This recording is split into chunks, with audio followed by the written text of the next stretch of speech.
Bienvenidos a este nuevo análisis. Hoy nos metemos de lleno en un viaje alucinante directo al corazón de la historia agraria de Perú.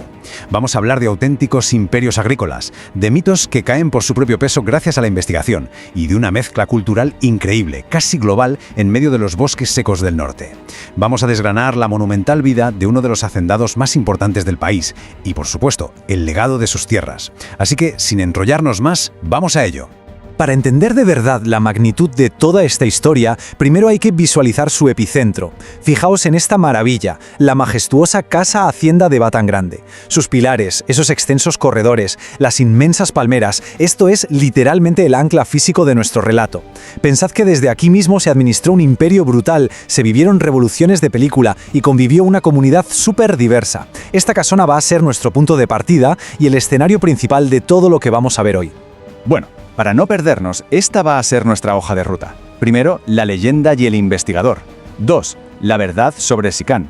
3. La historia de la Casa Hacienda. 4. La vida de Juan Aurich. 5. Cultura, sociedad y modernidad. Y cerramos con el punto 6, el legado de Batán Grande. Sección 1. La leyenda y el investigador. A ver, antes de entrar en materia, tenemos que entender de dónde salen todos estos datos. Ya sabéis que la historia muchas veces se mezcla con el folclore local, ¿verdad? Por eso hace falta un trabajo muy metódico para sacar a la luz la realidad. Y revisar documentos primarios y hablar con los más mayores revela justo eso, la verdad detrás del mito. Aquí es absolutamente clave hacer una mención explícita al autor de esta investigación, José Pepe Maeda Ascencio. Este investigador se ha pasado décadas, literalmente décadas, revisando con lupa documentos originales, archivos registrales y recopilando la tradición oral de los abuelos de la zona. Es gracias a este trabajazo titánico que hoy podemos separar lo que es puramente histórico de las típicas leyendas románticas que siempre rodean a los grandes latifundios. Sección 2. La verdad sobre Sicán. Agarraos porque este rigor investigativo le da la vuelta por completo a lo que creíamos saber sobre la región y supone una rectificación histórica bestial. Durante muchísimo tiempo ha circulado la idea de que Sicán era una especie de culto precolombino al sol, dotando a la zona de un misticismo arqueológico de película. Pero resulta que los documentos históricos primarios dicen otra cosa muy distinta, y es fascinante. El nombre original era Cicán o Cicani, y resulta que era un indio inmigrante de la etnia de Sechura, un hombre que allá por 1530 trabajaba como cobrador de tributos. O sea, la hacienda originaria tomó el nombre de esta persona de carne y hueso, desmontando por completo la teoría del culto solar. Es un ejemplo brillante de cómo revisar bien un papel te cambia la historia entera. Sección 3. Historia de la Casa Hacienda. Vale, ya sabemos de dónde viene el nombre. Ahora vamos a centrarnos en los ladrillos y la argamasa que sostuvieron todo este poder. Los cimientos de este lugar nos llevan a la década de 1820. Se construyen bajo la propiedad del doctor José Andrés Delgado Gardiazabal y Tobar.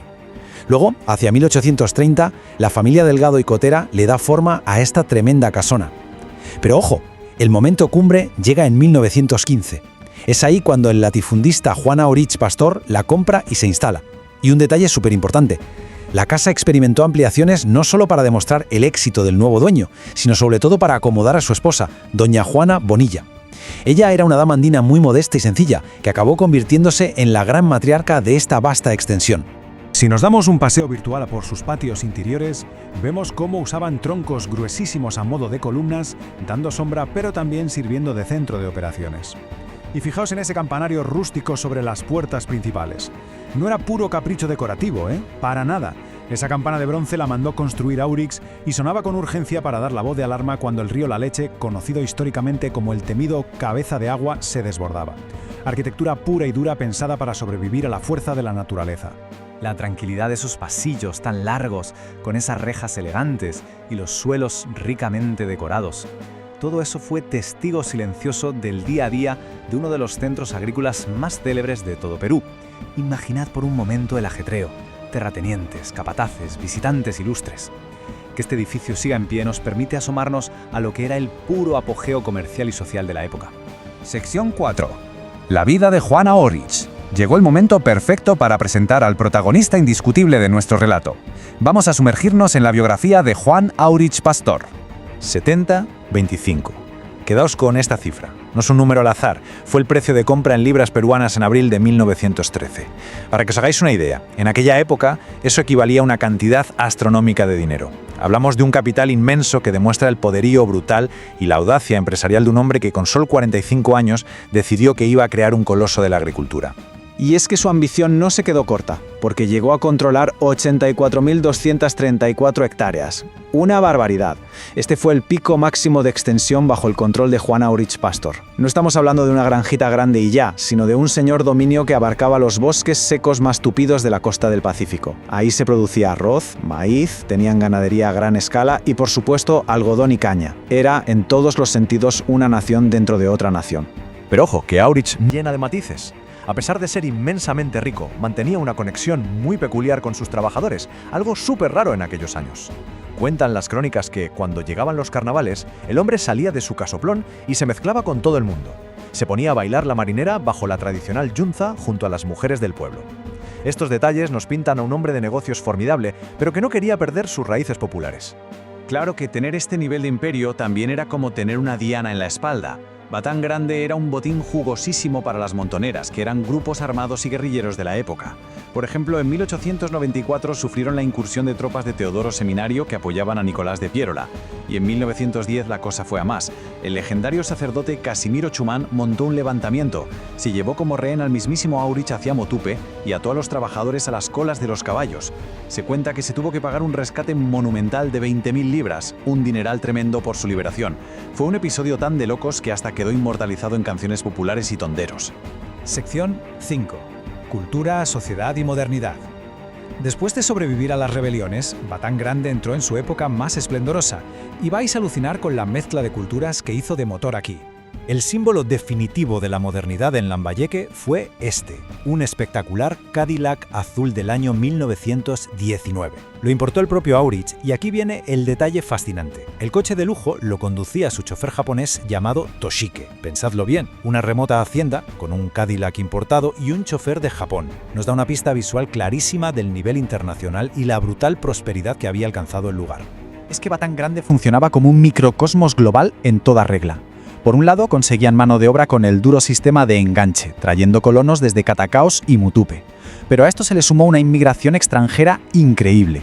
Tenías a pioneros japoneses como la familia Maeda cultivando unas piñas gigantes de más de 15 kilos.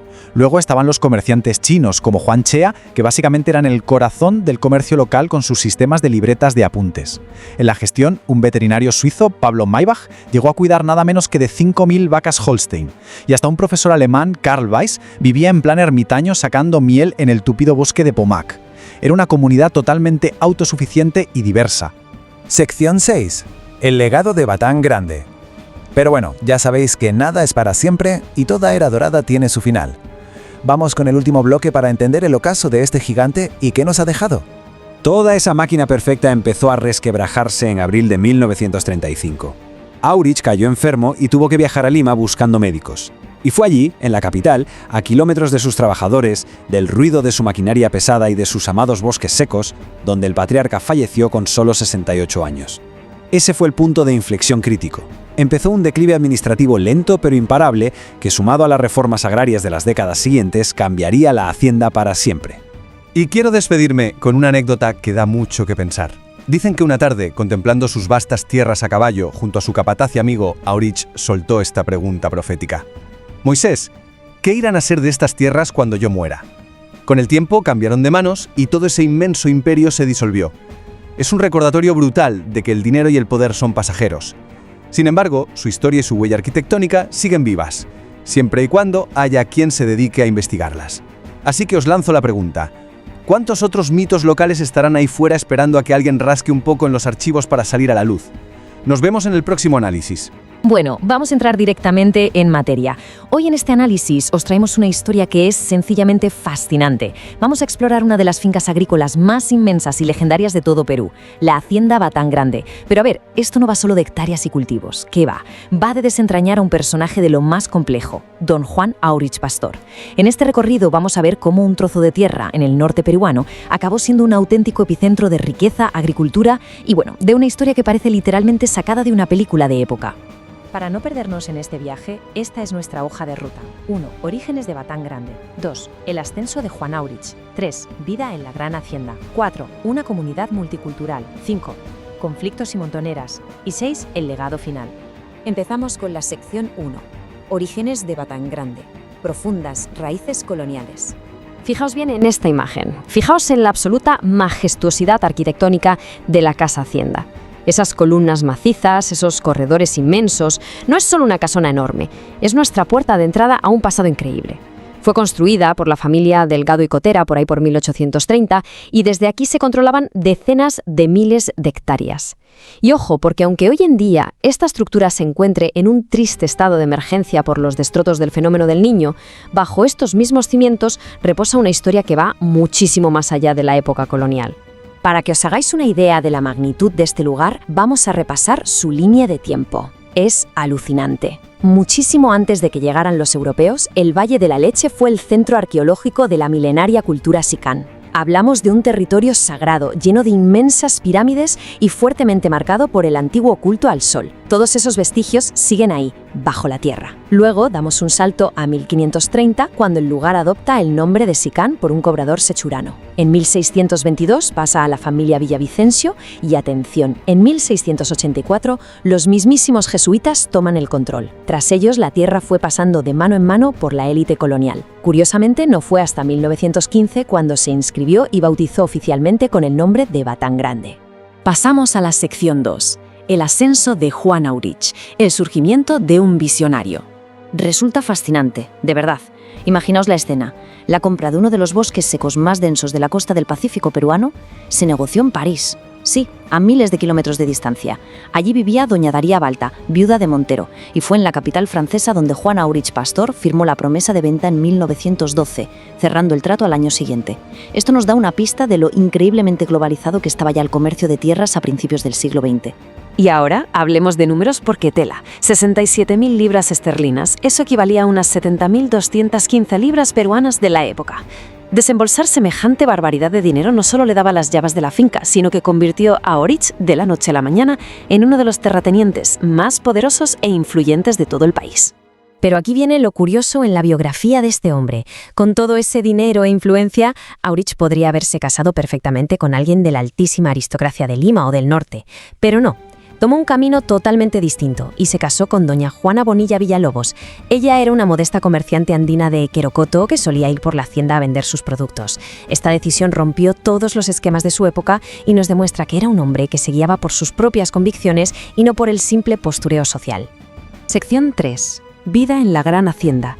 El día a día en Batán Grande. Si echamos un vistazo al patio interior y a los pasillos coloniales de la casona, vemos que esa arquitectura de madera estaba pensada al milímetro para combatir el calor abrasador. Pero estos pasillos no eran solo para la familia. ¿Qué va? Por aquí pasó gente de muchísimo renombre.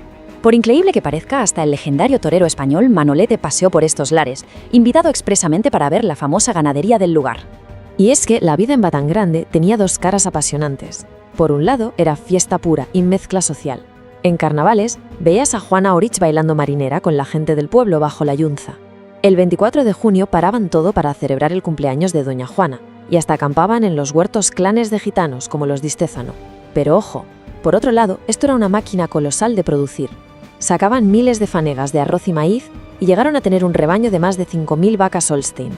Todo esto controlado al dedillo por un veterinario traído directamente desde Suiza, Pablo Maibach. Vamos con la sección 4. Una comunidad multicultural, un microcosmos global. Si teníais en mente el típico estereotipo de hacienda aislada del siglo pasado, podéis ir borrándolo. Batán Grande era un auténtico microcosmos global.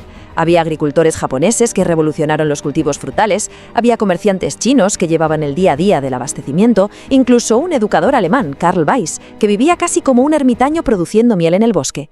Sumadle a todo esto grandes grupos de trabajadores afrodescendientes y colonos andinos.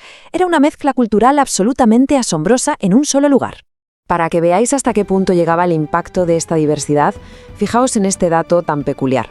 Un inmigrante japonés, Enrique Maida, cultivaba en su huerta unas piñas gigantescas, pero de un tamaño descomunal. Hablamos de piñas de 35 libras, casi 16 kilos cada una. Eran tan dulces y famosas a nivel nacional que las empaquetaban en cajas de madera y las enviaban a lomo de mula como regalo oficial de la hacienda para el mismísimo presidente del Perú, Augusto B. Leguía. Detrás de estas enormes puertas de madera que vemos en la imagen, operaba el Tambo, la tienda principal de la zona. Inmigrantes chinos, como el famosísimo y querido Juan Chea, proveían suministros a toda la población mediante un sistema de libretas de crédito. Este trajín comercial diario era, en el fondo, el pegamento social que unía toda esta increíble variedad de trabajadores e inmigrantes en un solo sistema económico. Sección 5. Conflictos y montoneras. Rebeliones y rescates. Claro, tanto poder y riqueza terminan atrayendo peligro. En 1910 la cosa se puso verdaderamente tensa. La hacienda fue asaltada por una guerrilla local, una temida montonera, liderada por una figura casi mítica, el cura rebelde Casimiro Chumán. Chumán secuestró a la fuerza al propio Juan Aurich y se lo llevó a caballo rumbo a Motupe. Y aquí se ve la increíble lealtad que inspiraba a Aurich en su gente. Los rebeldes ataron a un par de sus trabajadores a las colas de los caballos, y estos siguieron a su patrón a pie durante todo el trayecto. Y el precio por su liberación, bueno, os lo podéis imaginar. 20.000 libras. Una cifra mareante que equivalía a una inmensa fortuna en oro.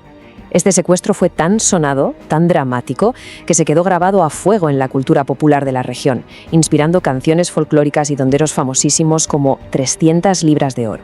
Y llegamos a la sección 6, el legado final, el fin de un imperio. Mirad esta joya. Un Cadillac azul del año 1919. Traerse este coche importado a una zona rural de Perú a principios del siglo XX era la demostración definitiva de poder y modernidad. Imaginaos a su chofer japonés, Toshike, conduciendo este cochazo por esos agrestes caminos de tierra. Era el símbolo perfecto del dominio total que tenía Juan Aurich sobre las más de 84.000 hectáreas de su imperio agrícola. Pero a pesar de toda esa opulencia, Aurich no vivía en las nubes.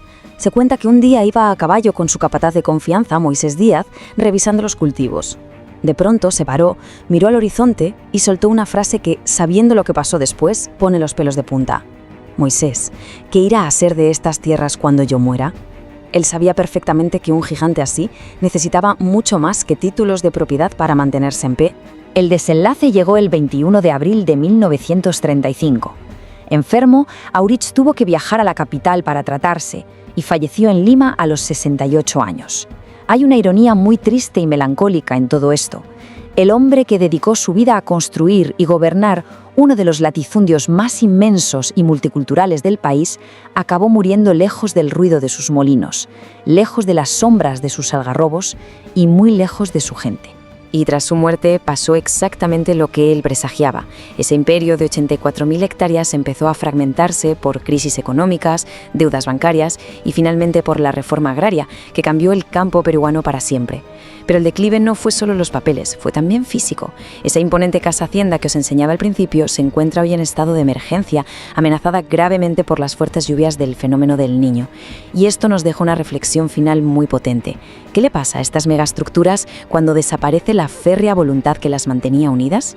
El imperio de Batán Grande y la figura de don Juan Aurich Pastor nos dejan un ejemplo brutal sobre el auge, la increíble riqueza cultural y el declive inevitable de las grandes haciendas. Ha sido un auténtico placer desgranar todo esto con vosotros hoy. Nos vemos en el próximo recorrido. Arrancamos este análisis con una de esas historias que, sinceramente, parecen sacadas del guión de una película. Hoy nos adentramos en la vida de una figura absolutamente legendaria de la historia peruana, don Juan Aurich Pastor. Y es que raras veces encontramos a alguien cuya vida camine en un equilibrio tan perfecto entre la estricta historia documentada y el puro mito popular. Bueno, pues vamos a desgranar paso a paso cómo se forjó este inmenso legado. Porque, a ver, la gran pregunta inicial tiene que ser esta. ¿Cómo es posible que un solo hombre, con raíces alemanas y establecido en el norte de Perú, terminara dando nombre a un club de fútbol, protagonizando una canción famosísima y, para colmo, inspirando una novela legendaria? Es una auténtica locura. No hablamos de un hacendado cualquiera que simplemente dejó unas tierras. Este hombre dejó una huella gigantesca en la cultura popular. Vamos a descubrir la verdad histórica detrás del fenómeno. Empecemos por la primera parte, el hombre detrás del mito. Pensemos en esto para ponerlo en perspectiva. Lo normal para los grandes hacendados de aquella época era dejar herencias económicas, pero Juan Aurich dejó un ecosistema cultural al completo. Hablamos de palabras mayores. Tenemos un equipo de fútbol profesional que lleva su nombre con todo el orgullo. Luego está la música, con el famosísimo tondero anónimo 300 libras de oro que relata sus peripecias. Y por si fuera poco, sirvió de inspiración para una joya de la literatura, como es la novela El daño, de Carlos Camino Calderón. O sea, deporte, música y literatura, un triple impacto alucinante. Pasemos a la sección 2, orígenes y ascenso al poder. La historia de cómo este linaje llega a Perú es, literalmente, un viaje de siglos. Empezamos súper lejos, allá por el siglo XVII, en la región de Ostfriesland, en la Baja Sajonia alemana. Desde esos paisajes del norte, la familia se desplaza hacia la cálida Cataluña, en España. Y la cosa no acaba ahí, porque a mediados del siglo XIX cruzan el charco hacia el Caribe, concretamente a la República Dominicana, hasta que finalmente echan raíces en Lambayeque, Perú. Es un cóctel increíble de influencias nórdicas, mediterráneas y caribeñas, la mezcla perfecta que preparó el terreno para un éxito sin precedentes.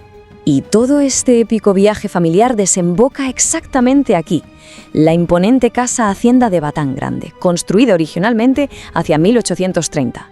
Esto no era una simple vivienda rural, que va.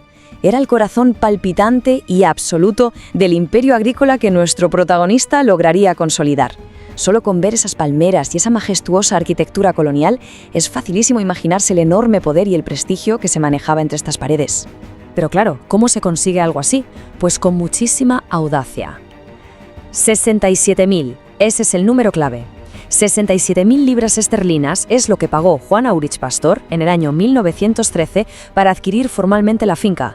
Una auténtica barbaridad de dinero para la época, y encima la transacción se firmó nada más y nada menos que en París. Con este movimiento, a sus 45 años, dejó de ser un simple arrendatario para convertirse en el dueño absoluto de los bosques secos más densos de la costa del Pacífico.